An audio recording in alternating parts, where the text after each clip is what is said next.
Tepatnya Kamis 2 Oktober 2025, pemerintah Provinsi Papua Barat menggelar rapat persiapan terkait rencana kunjungan delegasi pemerintah Tiongkok yang akan tiba di Manokwari pada Senin 6 Oktober 2025.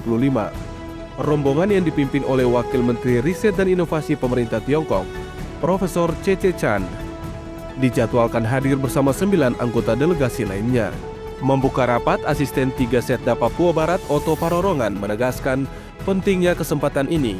Momen penting ini harus dimanfaatkan sebaik-baiknya untuk berdialog demi kepentingan pembangunan daerah.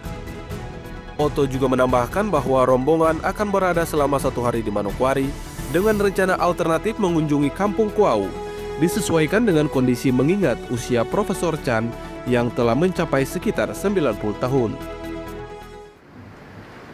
Peluang ini beliau juga akan membawa beberapa di dalam ini investor begitu ya. Peluang-peluang itu ya mungkin kita tangkap apa yang bisa kita dapatkan dari kunjungan ini. Ya sebagai contoh mungkin masalah berhubungan, masalah kesehatan, masalah pendidikan, ya, masalah lingkungan hidup, ya, dan lain-lain. Ya. Oleh karena itu kita perlu disusun begitu usulan dari kita OPD ya untuk nanti kita sampaikan, nanti kita rangkum untuk nanti kita sampaikan. Kepala Biro Administrasi Pembangunan Setda Papua Barat Dr. Onasius PM Matani menjelaskan kunjungan ini merupakan hasil komunikasi intensif pemerintah daerah dengan mitra di Jakarta. Begitu, jadi sebenarnya mereka di sini bukan karena udah mau, kita yang paksa. Kalau tanda kutip paksa, kasih belok, terus mereka setuju untuk ke sini. Jadi tujuan mereka hanya Jakarta, tidak ke Papua Barat. Ini karena saya komunikasi dengan Mas Tony sudah 2 bulan di sana belajar soal mobil listrik. Perwakilan mitra Papua Barat di Jakarta, Tony Aditya melaporkan bahwa delegasi akan tiba di Bandara Rendani pada Senin pukul 8:30 waktu Indonesia Timur dan pertemuan resmi dijadwalkan berlangsung pada pukul 10 waktu Indonesia Timur di kantor Gubernur Papua Barat. Menurutnya, delegasi Tiongkok membuka peluang investasi di berbagai bidang, sejalan dengan agenda pembangunan nasional termasuk energi terbarukan, kendaraan listrik, dan pembangunan rendah karbon. Beliau juga menyampaikan jika ada agenda untuk mereka akan mengundang para mitra pertemuan yang ditemui gitu, baik di Jakarta maupun di kantor provinsi. Jadi nanti menteri-menteri dan gubernur dan eksekutif di provinsi akan juga diundang gitu untuk melakukan kunjungan balasan ke China. Kepala Dinas Lingkungan Hidup dan Pertanahan Papua Barat, Raymond R. Hayap, menekankan bahwa peluang investasi harus diiringi kehati-hatian.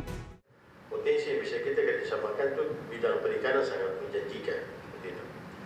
Nah, kita punya sumber daya manusia, kita punya nelayan yang cukup banyak. Saya kira itu juga menjadi salah satu aset kita yang bisa juga nanti bisa kita presentasikan. Nah, jadi bidang perikanan ini kemudian fasilitas kita juga misalnya ada fasilitas misalnya X Galaxy. Saya juga tidak tahu ini sekarang siapa yang kelola, tapi kalau misalnya itu bisa kerjasamakan dengan Pemda, mungkin yang Pak Roma, ini juga bisa bagian yang akan kita kerjasamakan lebih lanjut dengan pemerintah Cina. PLT Kepala Dinas Perhubungan Papua Barat, Mak Sabaforek, turut mengusulkan pengembangan akses bandara dan transportasi guna mendukung konektivitas dan peningkatan ekonomi daerah. Jadi anak-anak ini kan sebagian sudah kami memang akomodir lewat peritis-peritis yang sudah berjalan, tetapi masih ada juga yang menunggu dan ada yang masih beasiswa. Nah itu mereka bisa masuk di sana. Mereka masuk kita ajukan juga. Ini yang menjawab kebutuhan pembiayaan dan lain. Jadi saya kira itu 4 atau 5 yang tadi itu sangat intens untuk kita harus laksanakan itu sehingga mengurangi beban pembiayaan dari pemerintah provinsi. Sementara itu, Kepala Dinas Komunikasi Informatika Persandian dan Statistik Papua Barat, Pran P. Istia Esos MM menekankan pentingnya percepatan transformasi digital Selanjutnya dalam mendukung program prioritas gubernur yakni Papua Barat cerdas, sehat, dan produktif, maka tidak ada pilihan lain transformasi digital dan pemerataan harus meliputi semua daerah. Prioritas utama Bapak Gubernur Papua Barat cerdas, Papua Barat sehat, dan Papua Barat produktif, maka tidak ada pilihan lain.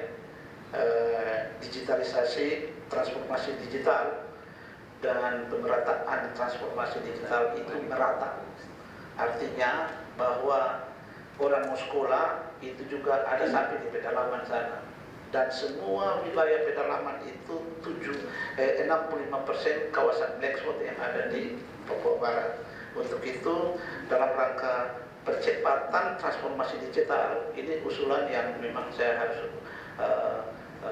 usulan hanya satu itu saja, karena turunannya nanti infrastruktur teknologi informasi itu yang harus dibangun, dan itu investasinya besar karena APBD tidak mampu untuk menjangkau sampai ke wilayah-wilayah kawasan black spot yang ada kalau kita bicara tentang pemerataan. Kehadiran delegasi Tiongkok di Papua Barat dinilai sebagai peluang strategis untuk mendorong pembangunan berbasis konservasi, energi bersih, serta investasi yang berkelanjutan.